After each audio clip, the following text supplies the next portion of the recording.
Laurent Prévost, bonjour. Bonjour. Et bienvenue sur NC News. On vous remercie d'avoir accepté notre invitation. Moi qui vous Alors, vous remercie. nous quittez en fin de semaine après avoir passé près de 2 années en Nouvelle-Calédonie. Et nous vous avons invité aujourd'hui pour dresser un bilan de ces 2 années de fonction au Haut Commissariat. Alors, pendant ces 21 mois, vous avez notamment géré des dossiers de taille, le deuxième référendum, la crise Covid, le dossier de l'usine du Sud et plus récemment l'absence de gouvernement. Quel bilan dressez-vous globalement de vos actions ? D'abord, les actions du haut-commissaire, c'est pas des actions solitaires. Ce sont des actions conduites avec des collaborateurs, avec des équipes, en liaison étroite avec beaucoup d'interlocuteurs politiques, institutionnels, associatifs, économiques, cultuels, coutumiers. Et donc, s'il y a un bilan à faire, c'est aussi celui d'un travail d'équipe pour ce qui concerne les services de l'État. Et puis du partenariat, finalement, que l'État entretient ici, peut-être plus qu'ailleurs, avec beaucoup d'interlocuteurs et d'intervenants. Il y a des moments forts, bien entendu, l'organisation du deuxième référendum, qui est une grosse machine, que mon successeur va découvrir pour le troisième scrutin, qui est annoncé. Sous peu. D'ici la fin de l'année, à la fin de l'année, juste avant Noël.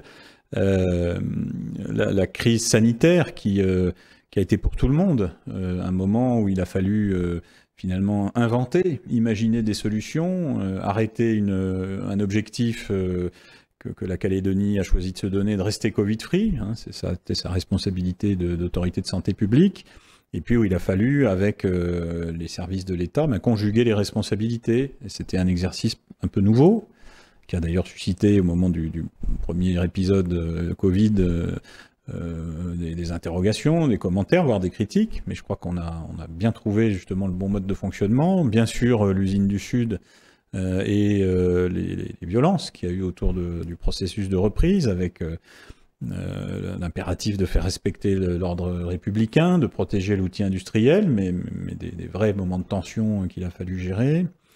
Et puis, depuis quelques mois, effectivement, l'absence de gouvernement de plein exercice, qui devient une vraie difficulté, parce qu'il y a des réformes qui ne peuvent plus attendre, des enjeux financiers qui ne peuvent plus attendre. Voilà, donc et puis il y a le quotidien qui est moins visible, tous ces déplacements que j'ai pu faire, des rencontres, beaucoup, la sécurité du quotidien, la lutte contre les violences faites aux femmes, qui a été aussi un fil rouge. À chaque fois, moi, ce que j'ai essayé de faire, en tout cas, c'est d'être dans le dialogue, dans l'écoute, dans la rencontre, dans la franchise aussi. Hein, parce que je crois que c'est comme ça qu'on avance mieux ensemble, c'est de se dire les choses.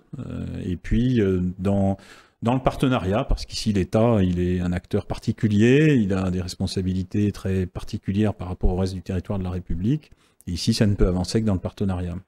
Quelle est votre plus grande satisfaction au cours de ces 21 mois, s'il y en a une ? Oui, c'est d'avoir pu, même si ça n'a pas toujours été simple, c'est d'avoir pu garder pendant ces 22 mois présents ici, finalement, la paix civile en Calédonie, malgré les moments de tension, d'avoir pu contribuer à un fonctionnement, finalement, à quelques moments près d'exception, bien sûr, mais un fonctionnement d'une société qui a continué d'avancer, qui a su se rassembler sur des sujets comme le Covid, qui a su aussi trouver les voies du dialogue et de l'apaisement sur des dossiers compliqués comme l'usine du Sud, puisque après une phase de tension, il y a cet accord du mois de mars. L'État notamment a été mis en cause pendant cette gestion de la crise. Oui, est-ce que ça aurait pu être différent ? L'État a été mis en cause, mais pourquoi finalement ? L'État est très présent dans le soutien financier à l'entreprise, quand même 60 milliards de francs qui sont mobilisés par l'État pour aider à la reprise de l'usine. Les problématiques d'ordre public, si c'est ça le sujet. Oui, pensez notamment aux libertés de circulation. Oui, mais la priorité, c'était la protection de l'outil industriel, éviter une catastrophe économique et environnementale s'il y avait eu des actes de sabotage ou de destruction de l'outil industriel et des installations très sensibles. Donc ça, on l'a empêché. La justice est en train de passer, avec des procédures qui ont été conduites sous l'autorité du procureur de la République.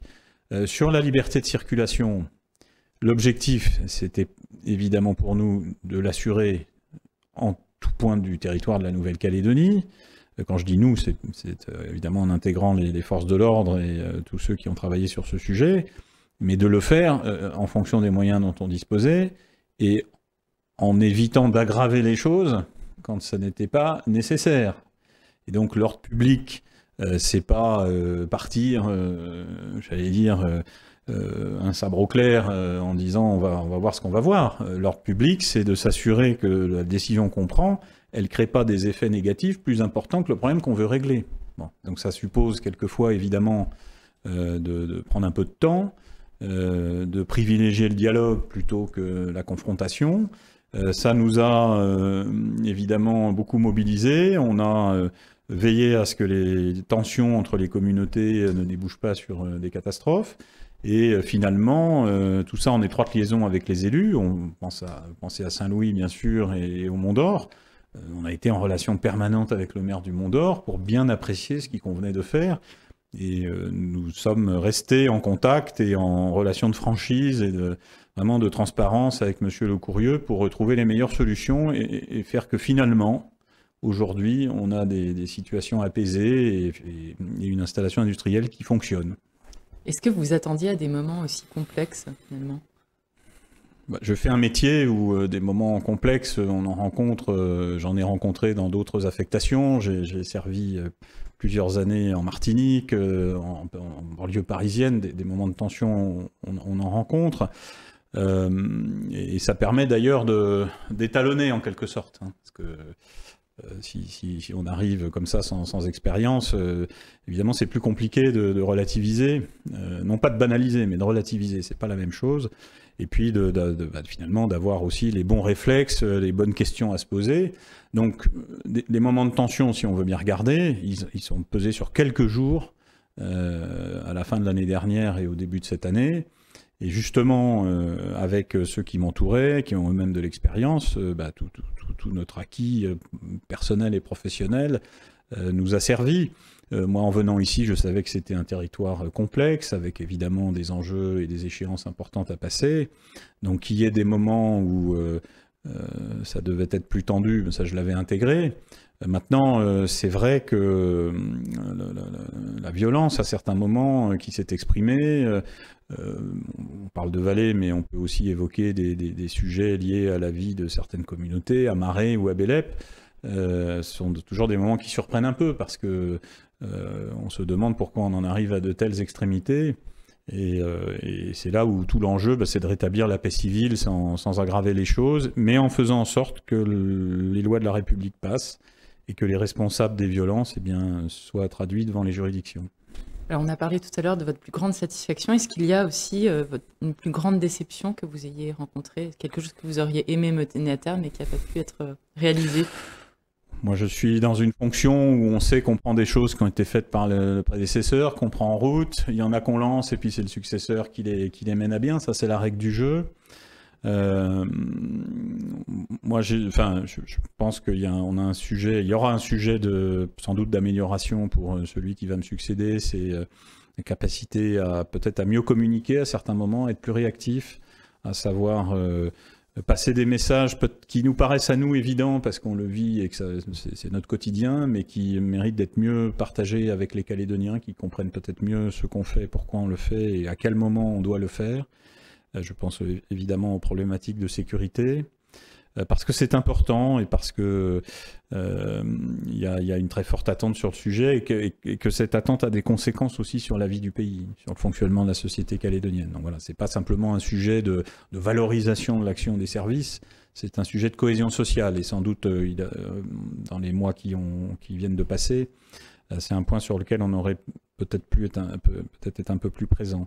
Voilà, moi j'ai pas d'action sur lequel je me dis ah zut, c'est pas ça qu'il aurait fallu faire ou je verrai pas la suite. Je sais que je suis dans une continuité, c'est la règle du jeu, donc voilà. Si vous aviez un conseil à donner à votre successeur pour ce qui est de la préparation du 3e référendum qui va donc avoir lieu le 12 décembre, quel serait-il ? D'abord, il va devoir prendre ça dès sa sortie de septaine en fin de semaine prochaine. Avec des échéances juridiques et politiques qui arrivent tout de suite. Hein, c'est pas une affaire de fin d'année. La fin d'année, c'est le jour du vote, mais en fait, les opérations démarrent dès ces jours-ci. Donc il faut évidemment qu'ils prennent ça en compte, qu'ils rentrent dans cette problématique de l'organisation du scrutin, en regardant aussi ce qui s'est passé en octobre dernier, comment anticiper les rassemblements, permettre à l'ensemble des Calédoniens de voter en sérénité. Et puis, si j'avais un conseil à lui donner, mais c'est quelqu'un d'expérience et qui connaît aussi bien l'outre-mer et les problématiques ultramarines, c'est de surtout arriver à sortir de son bureau du Haut-Commissariat, où il va être aspiré comme je l'ai été, et d'aller au contact du maximum des communes et des habitants du Caillou, parce que c'est là qu'on a aussi des moments de vérité, de rencontre, de partage qui nous sortent de la vie, j'allais dire, quotidienne des institutions et qui parfois déforment un petit peu par rapport aussi au ressenti de nos concitoyens. Alors, à ce sujet, justement, vous repartez dans quelques jours. Quel souvenir allez-vous garder de la Calédonie? Quelle image? Écoutez, moi, je connaissais pas la Calédonie avant d'arriver en août 2019. Bon, évidemment, il y a un choc visuel. Des paysages, des couleurs, des couchers de soleil avec des lumières extraordinaires. Bon, ça, je sais que ça va rester évidemment dans la mémoire et dans le regard. La rencontre, évidemment, d'une histoire particulière qui n'a pas d'équivalent dans les Outre-mer ou au sein de la métropole. La construction d'un chemin historique qui est engagé depuis des décennies, qui est délicat, qui rentre dans une phase évidemment maintenant de fin d'une période et d'ouverture d'une autre période. Donc moi je vais garder surtout la richesse de ces contacts, je viens de vous le dire, des communes où j'ai pu aller, où les hauts-commissaires ne s'étaient pas rendus depuis quelquefois des décennies, et à chaque fois une très grande générosité d'accueil, et je l'ai senti, une grande attente vis-à-vis de l'État, dans des choses du quotidien, quelquefois qui ne sont plus de la responsabilité de l'État d'ailleurs, mais qui montrent aussi, j'allais dire, la force du lien qui existe, et le respect de la fonction, le respect des institutions, et puis bien entendu la qualité des échanges. Ça s'exprime aussi autour de temps particuliers qu'on ne rencontre qu'ici, autour des gestes coutumiers, autour des temps de parole avec beaucoup de profondeur et de gravité qui sont échangés. Ça, ce sont des choses qui forcément m'ont marqué au-delà de l'actualité des dossiers, parce que j'allais dire, chaque poste est différent et chaque territoire de la République a ses particularités, ses enjeux. Mais c'est le côté humain et le côté construction d'une société qui est en chemin, de cette fameuse notion de destin commun. C'est ça qui me restera. Très bien, j'ai une dernière question. Votre successeur aura également à gérer un référendum de projet, d'après ce qu'on a compris. Il s'agira soit de valider une constitution pour un pays indépendant, soit un nouveau statut pour un territoire français. Est-ce que c'est quelque chose à quoi vous attendiez? Oui, on savait qu'il y ait besoin qu'il y ait un référendum spécifique là-dessus. Ça, c'est évidemment la formalisation. Mais ça avait été dit dès la visite du ministre des Outre-mer en octobre dernier, qu'il y aurait besoin d'un nouvel accord, soit pour prévoir la constitution d'un nouvel État, une période de transition, soit pour imaginer la suite de l'accord de Nouméa et une nouvelle organisation institutionnelle au sein de la République française. Donc les choses étaient déjà dites, hein, si on veut bien regarder un petit peu en arrière et prendre un tout petit peu de recul. Je crois que c'est bien que ça a été formalisé, parce que ça donne une perspective qui n'est pas simplement le coup près du 3e référendum, qui est déjà de se projeter dans la construction de la suite, quelle que soit la réponse précisément qui sera donnée fin décembre. Je pense que ça donne, ça donne une dynamique, ça donne une perspective, ça montre que l'échéance de décembre, c'est pas une fin, c'est une étape évidemment très importante, mais qui ouvre sur ce qui devra être la construction partagée entre toutes les forces politiques calédoniennes et avec l'État d'une nouvelle étape. Eh bien, Laurent Prévost, merci beaucoup pour vos indications, et puis bon retour en métropole, et merci d'avoir accepté notre invitation. Merci beaucoup à vous, merci.